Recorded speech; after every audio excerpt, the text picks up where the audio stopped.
Good morning. Well, we are here at Meet the Artist, and today I have the lovely Natalya Aikens with me, who is a New York artist. Natalya, where do you live about? I live in Westchester County, New York. Pleasantville, actually. It's quite pleasant here. Now, if I remember correctly, though, you worked in New York City for many, many years. Is that correct? That is correct. I have previous lives as a fashion designer and as a costume designer for film and TV.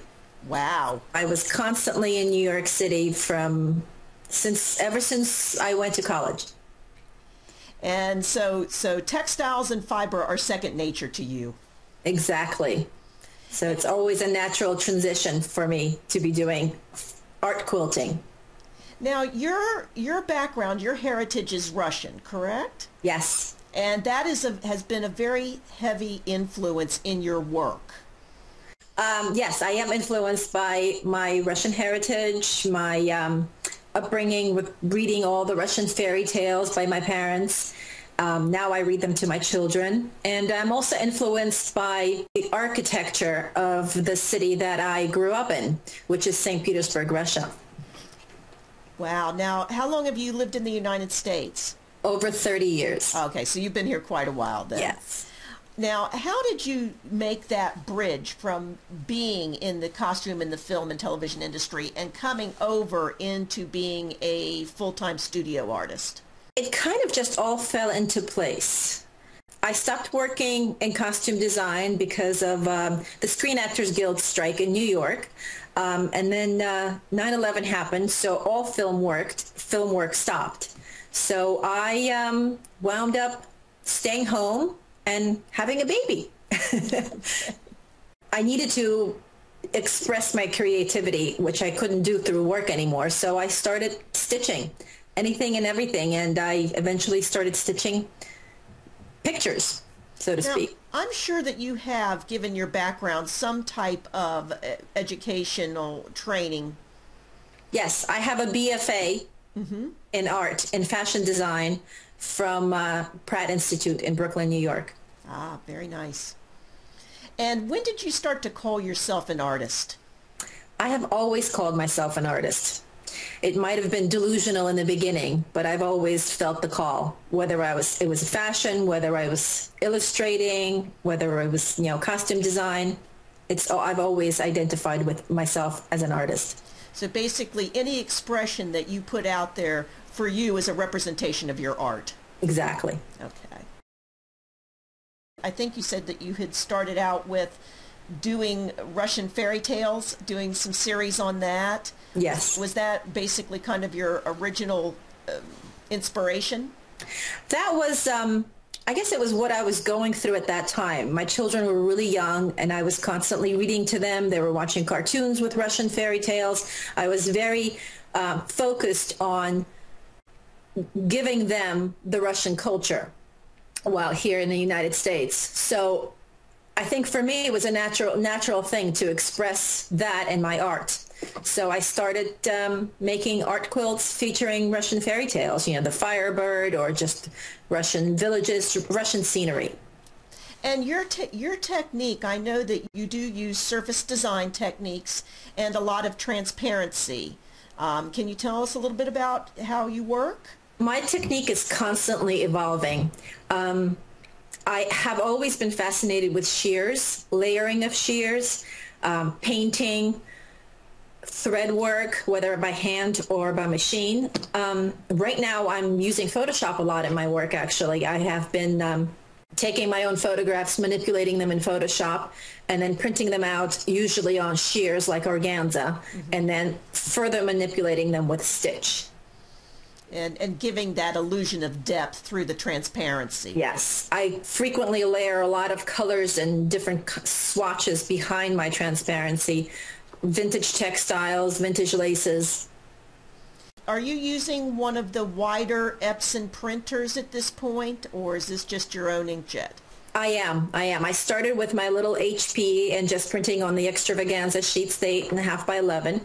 Now I have a nicer Epson printer, which I just learned how to print on a roll of fabric on it. So tell me a little bit about what you're working on presently. What are you exploring at this time? Let's see. Well, would you like a little tour around my studio? Absolutely. Is on my wall is a piece that I just made for Beyond Comfort. And that is something that I'm working on, which is the imagery of buildings that I have taken pictures of myself and altered in Photoshop and then printed out. So, and that is something that I'm working on at my sewing machine right now too. Can't see too much of it as it's all pinned together and it's just layers. I have, let's see, here's a good little portion. You could probably see how sheer it is. Wow. There's a lace in here, and then there's a building that I have printed out on organza, and I'm stitching through that right now in machine, and then it will get a lot of intense hand stitching. Are you doing any fusing at all? It looks like you're not. It looks like you're pinning. I'm just pinning, yeah. I occasionally do fuse, and I love Misty Fuse for that. When I want things a little sturdier, but right now I like the softness of everything that I'm doing, and I don't want to take away from it in any way. And I want it to get even softer when I get to hand stitching it, because I'll be manipulating it constantly and making it a lot softer. I noticed one of the things that about your pieces in particular is that you're talking about softness. I've always looked at them in terms of being, the thinness of them. They almost feel light. It gives an air to the textiles of a lot of times of floating. I'm thinking, yes, I like to leave pieces of organza to float in the wind so that, somebody walks by, it flutters. I like the way that looks. Now, you're doing this building series right now. Do you have anything that you'd like to explore in the future with this concept, with the Photoshop? How do you feel you're going to take the next step after this particular series? I'm not sure that there will ever be an end to this series. It's something that I really enjoy, and every time I finish a piece or I'm working on a piece, another idea comes to mind.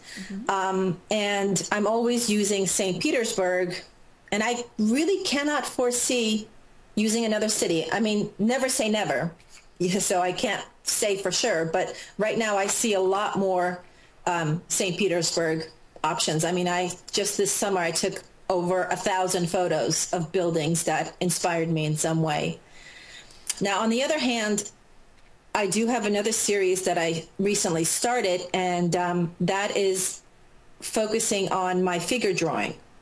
I do enjoy drawing just with my hands, with charcoal, with markers. So I intend to pursue that. I will take a little break from my architectural series and do a little figure drawing. Well, it's interesting how St. Petersburg and the Russian theme creates a base for you of a body of work. So that is almost your branding in a certain way. I suppose. Now, do you do any teaching, or you strictly do commissions? What from a business angle? I have just started teaching. This August was the first time I taught a workshop. I was at Create in Chicago, and I did 2 workshops. One was on Photoshop and how to play in Photoshop, not work, play. And the other one was on journaling, because that is something that I do every day, is journal. And I will be teaching again in Costa Mesa in May.